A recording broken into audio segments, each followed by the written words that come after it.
All right, ladies and gentlemen, so welcome back. We've got game number 2 in this best of 2 series between Kaipi and Next.kz here in season 4 of the Gosu League, pardon me. I'm not sure what division this match is. Actually, I'm hesitant to say Division 2, but I'm actually not sure off the top of my head. I'm Zyori. With me again is Maut as sort of this trial co-casting duo. Game 1 went fairly well, so we figured, what the hell? Let's get game 2 on the books and make it a complete series. Maut, how you feeling here coming into game 2? I'm feeling very good. I loved what we saw out of game 1. There's a lot of team fight. I told you I really enjoy big team fighting games, and KP played extremely well. And now we're going to get into the pick phase here, and it's going to look pretty interesting already. Yeah, unfortunate in the game 1 that we had to see a kind of an all pick, but here we do get to see captain's mode. So let's go ahead and dive right into it. Of course, KP did come ahead in game 1 very convincingly. So the first bans are going to be on Chen, Darkseer, Undying, and Batrider. So Next.kz with what I think of in my mind is sort of straightforward bans. Batrider and Undying, kind of new to the first banning environment, but I think both worthwhile. Batrider can be so scary if he snowballs out of control, and Undying sort of playing a similar role. I don't know if you've had the pleasure of casting any Undying games since the patch, but he can be damn annoying to deal with, so I am not surprised in the least to see him first banned here. Yeah, I haven't cast any games between since the new patch came out with Undying in it. But yeah, like you said, I mean, he's strong now, and we've seen a lot of Undying plays actually, and he's a very strong hero. And I'm not surprised about the Batrider at all, especially since KP decides to go Templar Assassin. Of course, Batrider, the very hard counter to Templar Assassin, one of the heroes that counters Templar Assassin the best. But with these pickups, we're gonna see they even left Naga open, and Naga's still a very strong hero. They don't pick it up though, but instead we're gonna see Leshrac, Venomancer, Queen of Pain on Next.kz's with Next.kz. Mantis picking, of course, Templar Assassin, Rubik, Tidehunter on the side of KP, and both of these teams are very strong team fights. Each have their own little, they've got their own little nice niches for them. So I'm going to be extremely excited to see how this works here. Yeah, so Lesh is a pick that I really like. And what I like about this Next.kz roster here is they have a lot of options. It's really hard to say exactly what they're going to do. Lesh is a hero that can play solo mid very easily and kind of be a semi-carry. He can also play that tri-lane. He can fit into an array of dual lanes. Venomancer sort of playing a similar role. And Queen of Pain also. She can be a solo mid semi-carry, also be a great off-lane hero. So really hard to say exactly what they want to do. They could still transition into a very aggressive pushing team to complement with Lesh and Venomancer. They could perhaps pick up a Furion and go crazy on dem towers, so to speak, or they could just kind of go the hard carry route and babysit a Void or an AM or something like that. So a lot of options here for Next.kz, and I think KP kind of falling into a similar roster, maybe a little bit more rigid with that Rubik and Templar Assassin, but a similar flavor at least. Yeah, absolutely, and I like what we're talking about with Leshrac, and the versatility you can have with Leshrac, the versatility you can have with any of those heroes on Next.kz's side.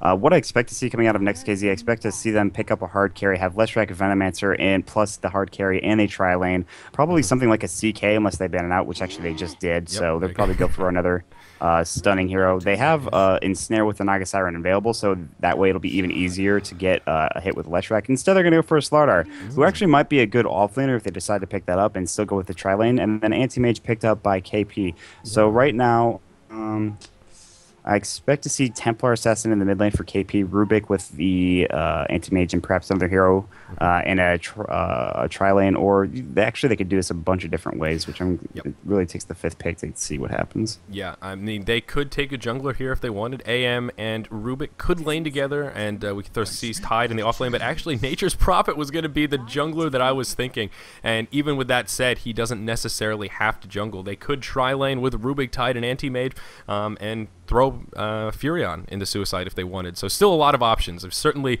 seen all of those varieties in the past, so I do like that pick, and it gives them a nice bit of pushing. They've got the mid-game kind of carry action covered with Templar Assassin, they've got the late game covered with Anti-Mage, and now they've got the pushing power with Furion. Plenty of anti-push as well between Tide and Rubik. That's a really well-rounded roster for KP, and I'm happy to see it. I'm kind of curious what Next.kz is going to do with their last pick here. A lot of options still available to them as well, but one thing not so available is a jungler. That does limit their options a little bit here with their last pick. Yeah, absolutely. And I'm going to be really interested to see what Next.kz decides to go here. Are they going to have Slardar in the solo off lane and then pick up a carry here, or are they going to have Slardar carry? I'm Right. really interested to see what's going to happen next year. We're going to have to wait for that last pick. But like you said, Nature's Prophet probably will be in that off lane. We see that a lot.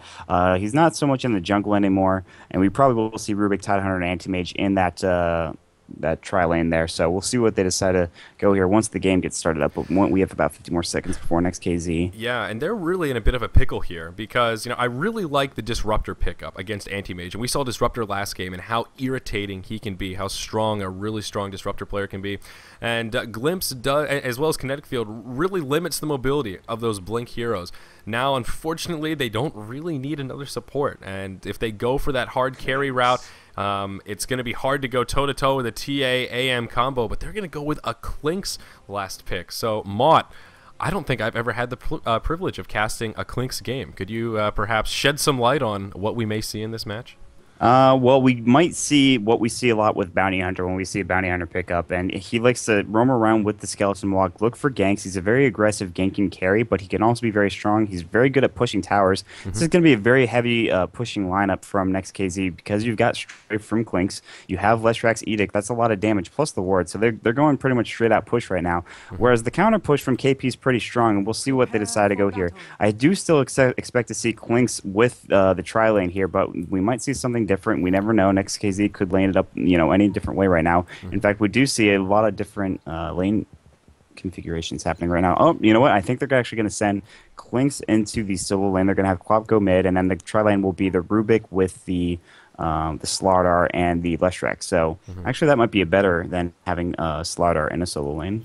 Yeah, and I sort of agree. Now, what you said about Clinkz is certainly true. I did just pull up the patch notes as well to double check that Clinkz wasn't one of those heroes that got a whole bunch of sneaky changes. We've seen a lot of, at least in that last patch, a lot of cooldowns be altered and stat gain, all that kind of stuff to balance out some heroes that don't get too much love in the competitive scene.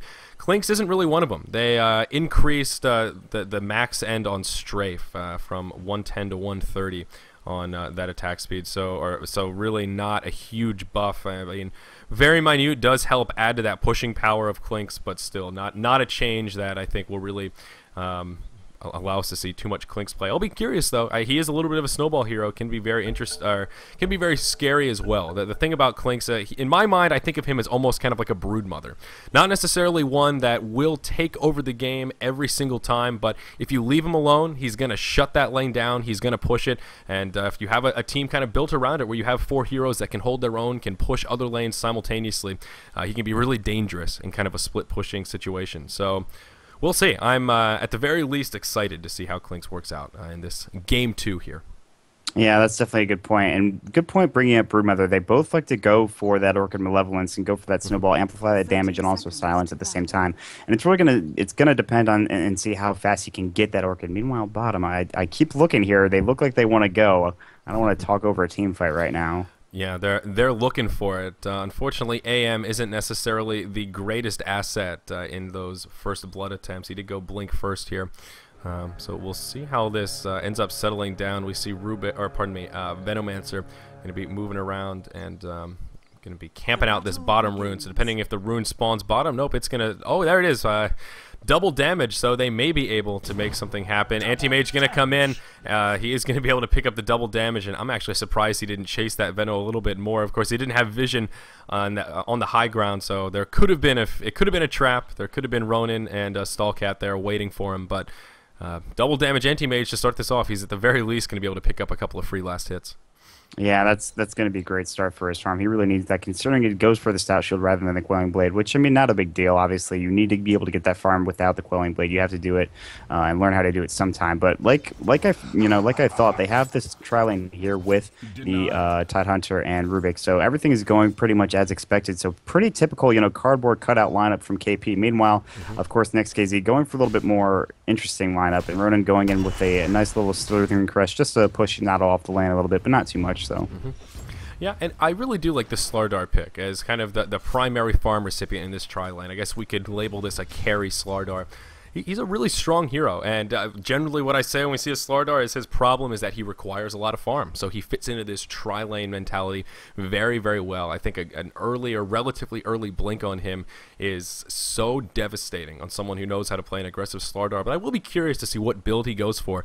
Perhaps even going for an early Vanguard, getting that kind of tank advantage to allow you to snowball a little bit in the early mid-game can also be a viable route. Any thoughts, though, about item build for Slardar in this match? Honestly, I'm not really 100% sure what he's going to go. I think early tank could be good. All I know is that they need to build damage up on him rather quickly because this is a mid-game lineup for Next.kz. They need to get some damage on him as quickly as possible. There's multiple items he can go if he really wants to get that damage. In fact, I wouldn't, Armlet's not really a core item for Slaughter anymore, but I wouldn't be surprised with its recent changes if he does pick it up. There's other ability or other items he can go, but honestly, at this point in time, they need to focus on getting him farmed, and they need to focus on pushing towers as well and trying to win their lanes. Yep. I absolutely agree with you, and I want to emphasize again, they're not going to have the carry advantage in the late game, so it's sort of like last match where we saw on the opposite side of the coin, Kaipi kind of capitalizing on, hey, we are not going to be able to out-carry this lifestealer, but we will be able to win the mid-game, and using that as sort of the momentum to secure the win. Now that is going to be what Next.kz needs to do to take out take a win here in Game 2.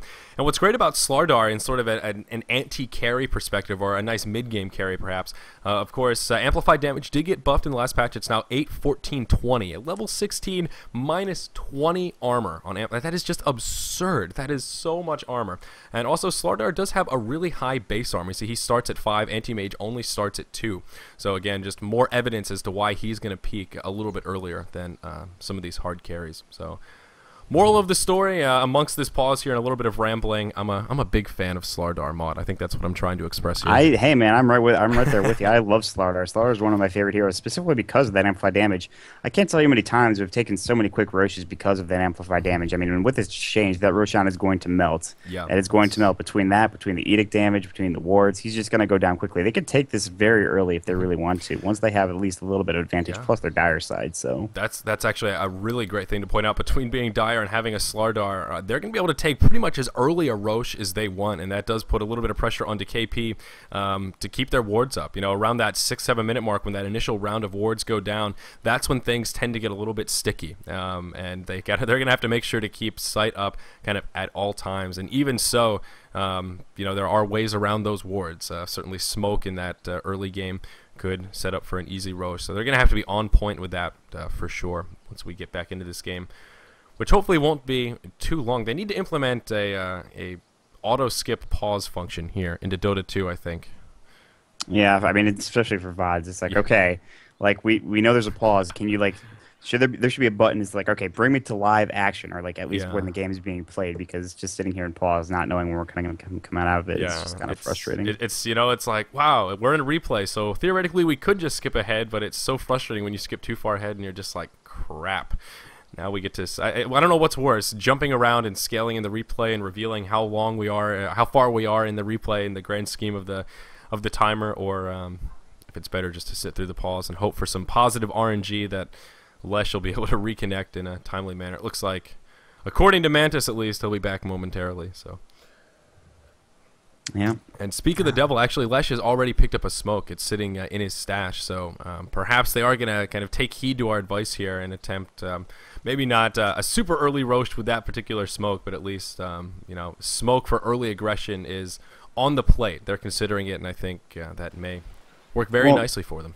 Yeah, when you have an aggressive tri lane here and in the long lane, then that's it's almost pivotal to have a smoke early on, because you can rotate those two heroes from the bottom lane into the mid lane and go for a kill rather easily, come up from behind Templar Assassin, and if they want to make this game even easier for them, they could absolutely get a kill on Templar Assassin early on. Specifically because these are two heroes that if they went to gank, it would be with Leshrac and Venomancer. Those are two heroes that aren't the hardest counters, because that's Batrider, but they are very hard counters to Templar Assassin. That Venomous Gale plus the Poison Sting damage ticking up onto the TA, plus Leshrac's Edict, that'll take Refraction down immediately. She'll die pretty much instantaneously at that point. So with that smoke, they're going to set up an early gank if possible, but we'll see if they decide to go that route. Yep. And the game should be starting soon.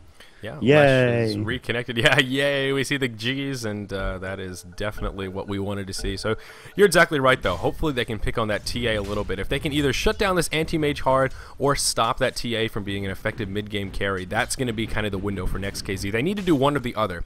If one of them gets out of control a little bit too early, that's going to be kind of a one-way ticket for Next.kz. Going to have a bad time as this game continues to transpire for us. So still very early on, still not a whole lot in the way of statistics to look at. Last hits continuing to rack up here. TA looking like she's having a pretty good time against Quap in the mid lane, though. Sitting with 7 last hits, and Queen of Pain unfortunately only 2 and 1, though they have done a fair bit of damage exchanging here. Still no bottles sitting in the inventories. And of course, I missed the first blood down in the bottom lane here onto Lesh. Is the action going to continue? Nope. Pause going to come out yet again. Really? Really? I think Zara is saying it right here. Are you serious? Says Nada. Yeah, I'm pretty sure that's why they got that kill, because Venomancer was just sitting in the middle of the lane. Yeah. And he disconnected, and then they just... I don't know why they're saying really. They got a free kill out of it. They could at least relax and just say, you know, like, he disconnected. Come on now. Just don't... You don't have to be that mean. Like, actually... Yeah. No, it wasn't Venom who died. It was Lesh that actually died. So I don't know. Honestly, I admit I was looking at the mid lane, admiring Templar Assassin's inventory when the kill came about. Yeah, I was looking top, so I don't know. I really don't know what happened. Something happened. That's all I know. Where the pool of blood is not where our Leshrac should be. So. Yeah, well, that's certainly a good point. So who actually did pick up the Bloodlust, though? And it is Rubik. So at least not the worst of scenarios. Of course, AM grabbing that bonus gold is their deepest, darkest fears coming true. So Rubik, though, he is an interesting hero that we can allocate some time to talk about as we're stuck in yet another pause here. He has really become kind of the go-to hero. He's in that weird niche where it seems teams aren't afraid enough to really ban Rubik every game. He's not on the Dark Seer level of every game he's banned out, but I'll be damned if he's not first picked or second picked in the grouping of the team that doesn't have that valuable first pick. And he's just so hard to deal with. I think partially because, one, he counters so many heroes with that ultimate. Tide, Enigma, anyone with a big ultimate, he can just has that opportunity to steal it at least. And on top of that, he just plays such a variety of roles. He's got the disable with telekinesis. He fits into this tri-lane meta as we see in this game. But we've seen a few games with Rubik solo mid where he just gets out of control with a bit of early farm. So I'm a big Rubik fan. I can't play him very well, but I love watching him be played. If there's one hero that I love playing more than anything in the world, besides maybe Templar Assassin, it's probably Rubik. I just absolutely love him in so many different situations. I mean, you hit the nail right on the head. He's a support hero. On top of that, he can mid lane extremely well.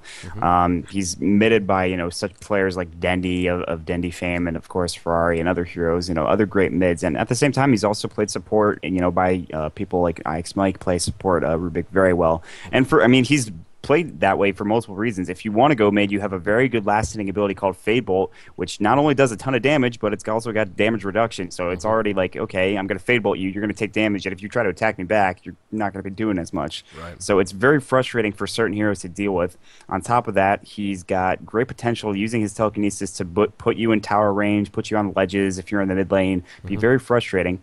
But the real thing people don't look at when they look at Rubik's, they see that null field, like, oh, whatever, it's a passive ability. That's magic resistant. It's not just magic resistance for him. It's magic resistance for his entire team. So that's 20% magic resistance right there, just for his entire team. It's like having a nice little pipe for you for the entire game. Yeah, it's really good. It is a really good ability. So yeah, I just love him. And at the risk of exposing some of my Rubik noobness here, does the null field stack with cloaks and hoods of defiance? I'm actually not 100% sure. I believe it does. I don't see why it wouldn't.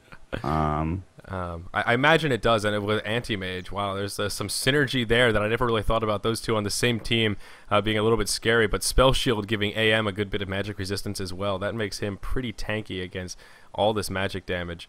And you know what? I'm tempted to cut to a black screen here and see if we can skip ahead a little bit, because it seems this pause may be... oh, never. And I'm glad I didn't do it. Right, because, right as you say that, gonna reconnect. Comes back to the game.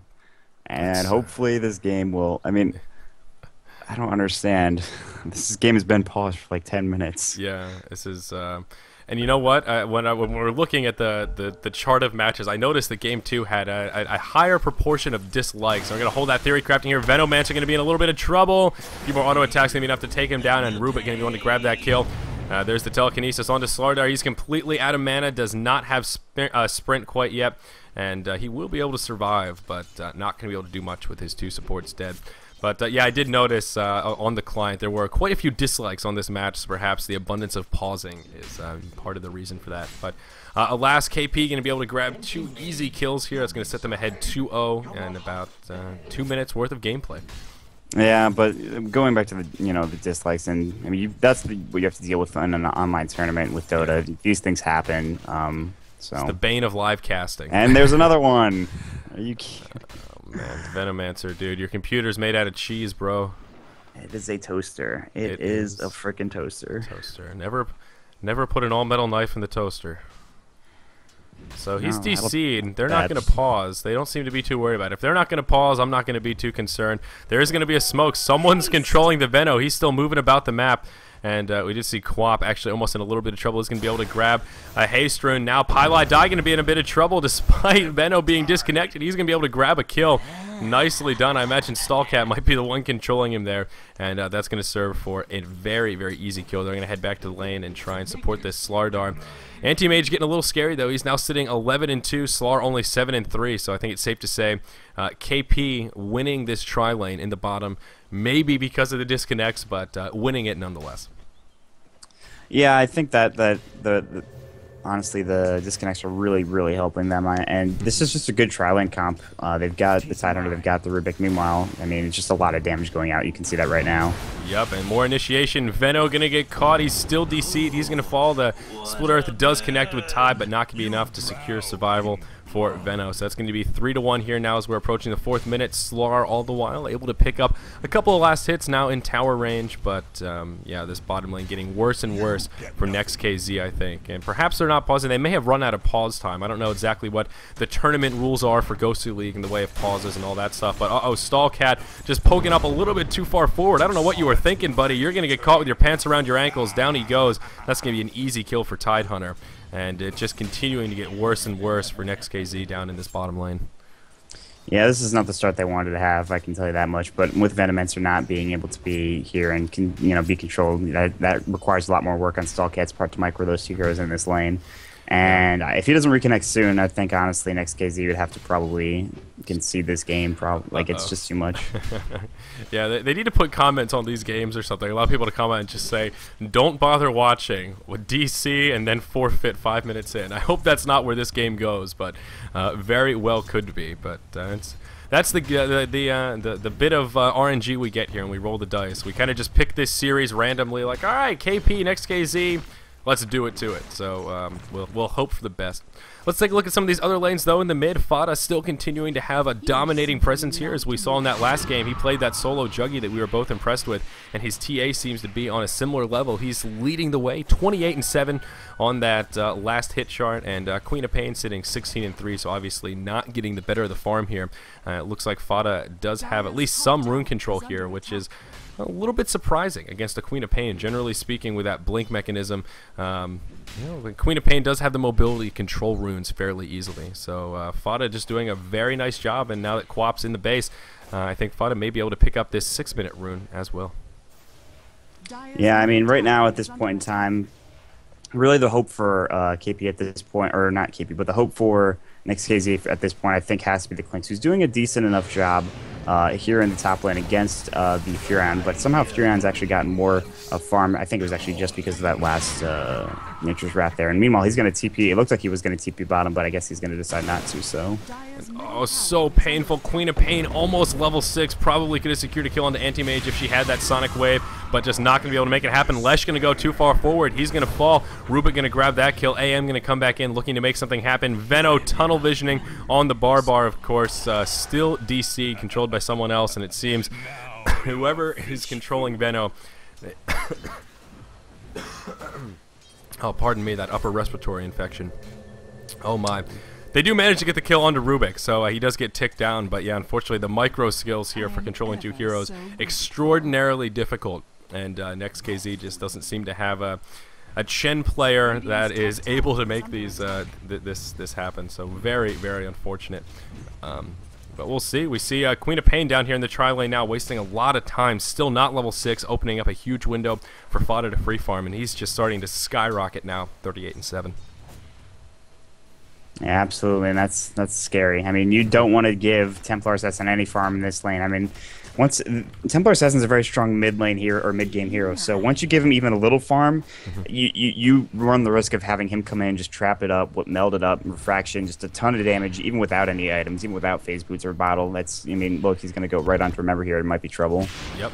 And Remember gonna blink back. Still only gray boots. There's the ultimate from Furion, gonna do a little bit of follow-up damage to Fade Bolt. There's the Sonic Wave, not even close to enough follow-up, so it is gonna get both Fada and Barbar a little bit lower in the HP count, but very nicely done. An easy kill onto Queen of Pain. All the while on the bottom, they're going to try and make something happen onto Tide. Are they going to have enough to get this kill? Split Earth, cancel cast. Not going to connect quite yet. Does still have that Split Earth. They're going to miss it, actually. Anti-Mage going to come in. One more hit on Ronan. That's going to be the end of him. Stallcat falls as TA comes down here, and that's going to be the end of Lesh. Now Venno going to be in some trouble, and yeah, he's going to go down. Very unfortunate. This bottom lane just... oh, it brings a tear to my heart. Quap going to come in and finish off the anti-mage. He's going to buy back, actually, and that aggressive blink is going to mean he's not going to have it to get away from Fada. Unfortunately, the follow-up not going to be there. So Fada just going to head back to the mid lane. All the while, though, anti-mage has gone mid, just going to pick up a little bit of free farm. That early game we talked about, they either need to completely shut down this TA or they need to completely shut down this anti-mage, and right now they're really doing neither. Anti-mage sitting around 340 GPM, TA just above 400. Oh man, we're only 8 minutes in here, Maut, but I hate to say it, but it's looking a little grim for Next.kz. Yeah, it's already feeling kind of bad. It's 11 to 3 at 8 minutes into the game. You look at the graphs, it's still only 3,000, I guess. That's 4,000, I should say, for the gold graph, but I guess that's still kind of bad at 8 minutes into the game.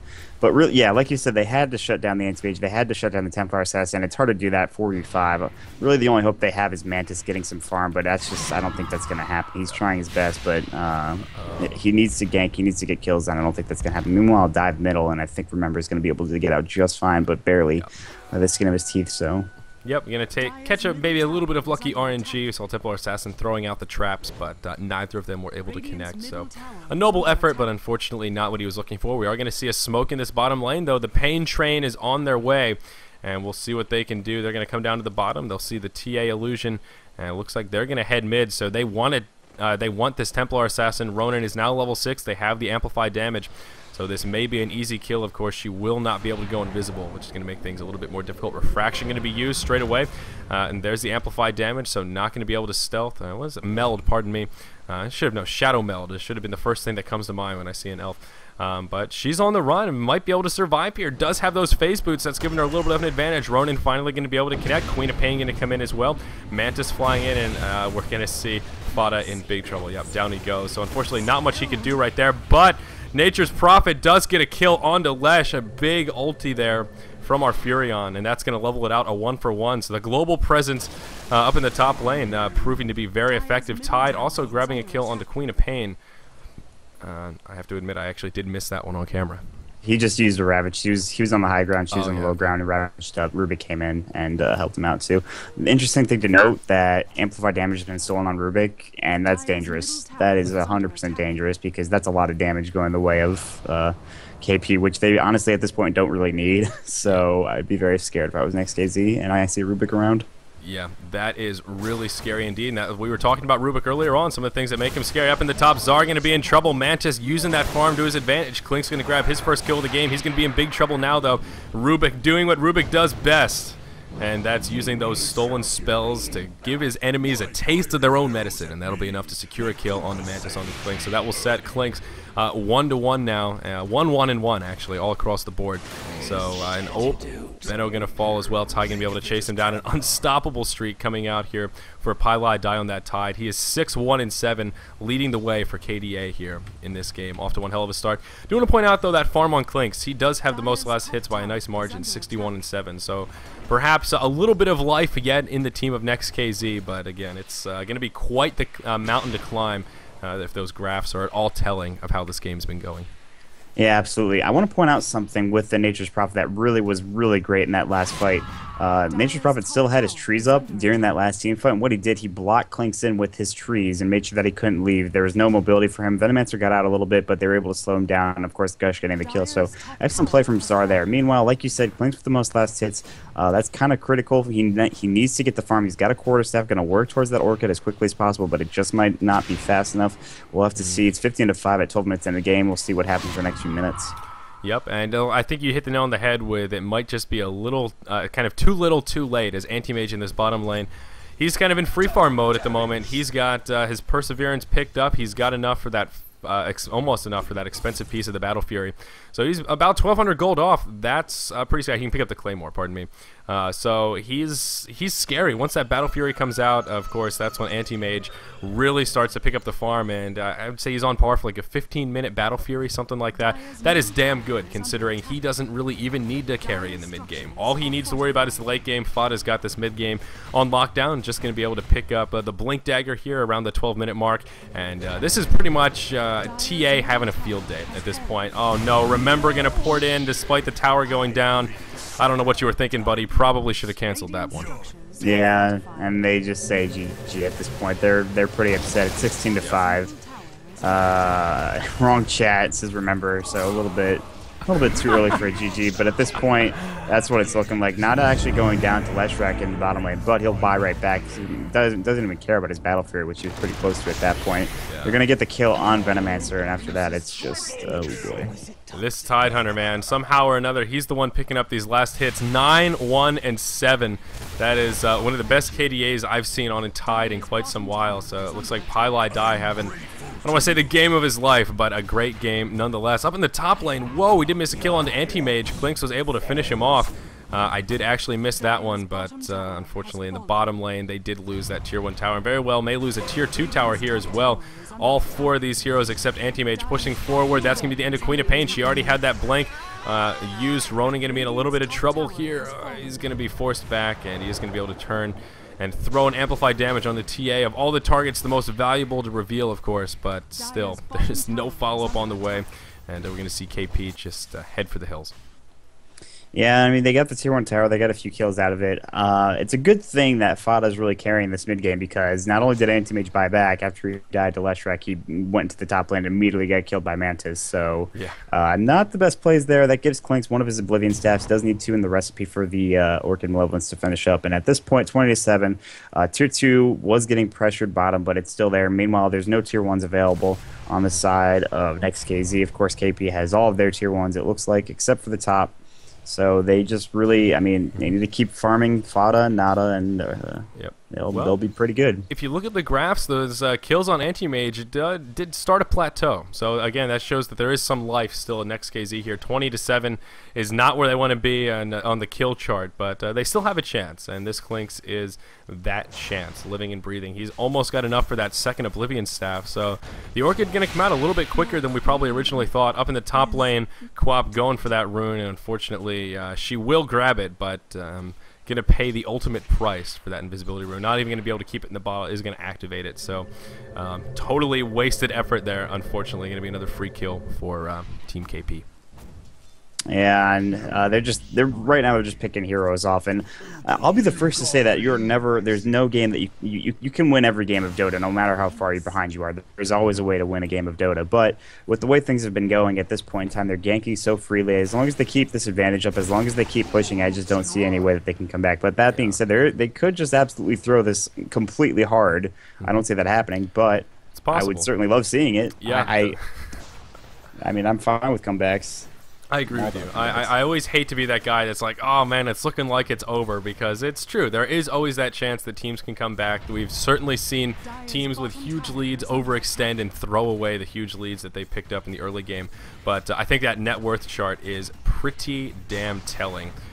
With Lesh, Venomancer, and Queen of Pain so low, and even Slar. I mean, his farm is just not where it needs to be, given that he was in a tri lane getting so much farm. He is just not really in great shape. On par with Anti-Mage, but still not so great. We're going to see a team fight commence here. Tide going to fall. He does get the Ravage off, So that is at least something good for Next.kz. He's actually going to be able to finish off Furion with that Queen of Pain ulti as well. You're going to see Fada try and finish off Stallcat. Not going to find him. There's the blink forward, and he's going to be able to finish him off. Mantis trying to do as much damage as possible. Fada just going to pour it out, and he's going to be able to make it. So some buybacks being used, and actually not a bad team fight for Next.kz. They're able to hold. They do lose that tier 2 tower in the bottom, but pick up a couple of kills in the process. So at the very least, certainly could have been a worse fight for him there at their tier 2 in the bottom. Yeah, but I think Remember's had enough of this game, unless that was, oh, nope, they're actually going to pause it. So they're going to wait for Remember to try to get back in this game, but an unpause is going to come back right quick from Stallcat. And they realize at this point that I think it's done. And unfortunately, not as much fun of a game as the first one, I got to say. Yeah, a little bit disappointed, not going to lie. I was hoping for at least a game that was more action than pauses. But this weekend, there's plenty of other games coming up that'll be exciting to watch. We won't have to see disconnections left and right. So. Exactly right. The It's Gosu Mini Madness, Razor Mini Madness Invitational will be coming up, and it should be a hell of a tournament. I actually don't think the event is posted on It's Gosu yet, so I'm hesitant to go over the roster because I would imagine it's not posted yet because it's not totally locked in, but of course, you can check out itsgosu.com for more information about that event. Klink's going to initiate here. He's got the Orchid. That's going to be an easy kill on Donata. That's the power of Klink's right there. With that early Orchid, as we were talking about making that Broodmother comparison, he can snowball a little bit, and he's starting to get a little bit scary. Ty going to be in a little bit of trouble as well. He's going to be invisible, but it doesn't matter. The amplified damage is on. Pylai Die going to fall here. Lesh going to come in, and I thought he was going to be the one to pick up the kill, but nope. Venno going to grab that last hit. So 2 free kills here for Next.kz. Unfortunately, Queen of Pain still disconnected, trying to do what she can, but well, at the moment it's just not a hell of a lot. Quap 1, 5, and 3 right now. That's rough for your solo lane mid hero. Yeah, but I mean, Quap's not the best up against Templar Assassin, even with the blink and available to get away from Fada. You know, you need the blink levels early on, and look how much damage that Fada does. It's just too much damage. It's just way too much. Just with the DD, with the Yasha, that's just a lot of damage that you're gonna have to deal with. And yeah, that poor Klinks. He does so much damage, but he's pretty glass cannon and double damage TA. His damn stairs. Stallcat, oh, he's going up just too far forward. Telekinesis going to come out. Zar going to pour it in. That'll be a free kill. You know, Stallcat really, I hate to pick on one player in particular, but it seems he has just had some sort of a death wish this game. It seems most of his deaths sitting 1, 8, and 6 have just been a result of him being way too far forward. I feel Stallcat's positioning just really hasn't been on par this match. Yeah, and that's the thing. I mean, Next.kz's positioning's been good, but they've had a few, times where they've been caught out, and that's typically what European Dota is all about: being aggressive, but at the same time, paying for it with ganks and things of that nature. Meanwhile, outside of Kaipi, they've been very solid as far as positioning, as they get rarely caught out, with the exception of the Anti-Mage, which surprises me. He's the hero that should be the least caught out of any of the heroes. But that being said, they have an Orchid Malevolence on the Klink, so. But with the exception of that, I mean, especially last game too, Kaipi has been played, very well. Very solid positioning by them, and they're going to take Roshan, and they'll be able to push in mid and hopefully try to end this one. Yep, and Anti-Mage has picked up his Battle Fury now, going to finish up those power treads. So now that he at least has the treads for help, perhaps that will help in his problem with conceding unnecessary deaths, as it would seem here 20 minutes into this second match. But now that he has the Battle Fury, of course, he hits a lot harder, and his farm is just going to get out of control. His net worth isn't off the charts at the moment, but we'll leave this tab open for now and really get a good feeling for how out of control he's going to get. Klink's being a little bit aggressive here. He's trying to find a solo kill. With that Orchid, he can easily pick somebody off, but it's just a matter of will he get turned around on before it happens. There's going to be an easy kill into Rubik. That's kind of what I was talking about. Queen of Pain going to come in to help him out. Now Klink's going to be in some trouble. The Ravage going to be enough to secure the kill onto Queen of Pain. Klink's going to come back out. Ronan going to be in some trouble. One more hit ought to do it. TA going to be able to grab that kill. We just Zit going to be able to head back for the hills, but he's going to go down. Mantis going to be able to pick up that kill onto Tidehunter. He's dangerously low. Down he goes. That's going to be a 2-for-4 exchange. Lesh, the only one left alive, and Stallcat now headed for the hills as he is in a 1v3 scenario. Well, I guess kind of a 1v2 up here in the top lane. He's going to try and port out. He's going to be able to make it out, so nice port from Lesh. But, yeah, 2-for-4. Not what Next.kz needed in that team fight. No, absolutely not. And that's just Fada doing work with a Mantis Tower. And like you said, Clink's such a glass cannon. Yeah, he'll kill people. He'll kill at least one person. But with that amplified damage, yeah, that's great. But after that, what are you going to do? I mean, you have to get out with your skeleton walk. And if you try to stay in the fight, you're going to die. You have no health. Unless you've got a death pack on a large creep, you're probably going to die pretty quickly. So... Yeah, so it's Clink's really doing what he needs to do. Mantis is having a pretty good game. It's between the disconnects and that bottom tri-lane really just having such a bad time. He's, well, just not strong enough to carry 4 people up the hill that is this gold graph here. Now upwards of about 20k gold and just about 15k experience. It's feeling like we're close to the GG point, and I have to wonder, is Queen of Pain just DC'd here because of a connection issue? Are they all playing in the world's worst internet cafe, or is that just kind of a rage quit? GG, I'm done, fellas. Play it out if you want, but I'm going to go outside for a cigarette. I've got a feeling it's a little bit more of the latter, considering Remember said earlier on in the game FFGG in team chat, and obviously didn't want to admit it. But yeah, he's probably a little upset. I think it has to deal with the DCs, of course.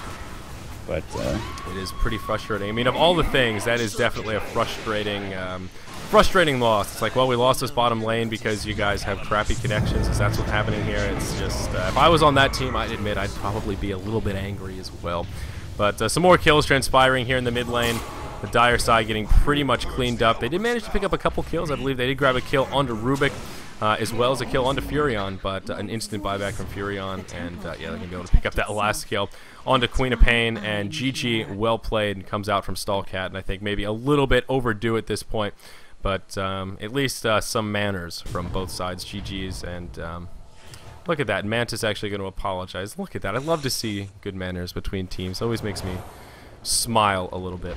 yeah, and that's really nice. I mean, Mantis obviously a really great guy, really great player too, and I'm not surprised to see people rage quit DC out, especially when they have connection issues. But what I think you should look forward to is that Next.kz probably they shouldn't get too discouraged by this loss. This is a loss out of internet issues, like you said, and if they can come back and maybe play a decent game in the next few games, they might get some of that confidence back. Meanwhile, KP just played great both of these games. I mean, with these pickups, these are very predictable pickups, but at the same time, they're very strong pickups. So, good job by them. KP showing them their stuff, and they did pretty well in those 2 games. Well, you hit the nail on the head with that, although this game was maybe a little bit silly, still very well played by KP. I don't want to take anything away from them because their draft is just spot on. As you said, nothing too crazy, but there's a reason these heroes aren't crazy picks because they're just so damn good in this current meta.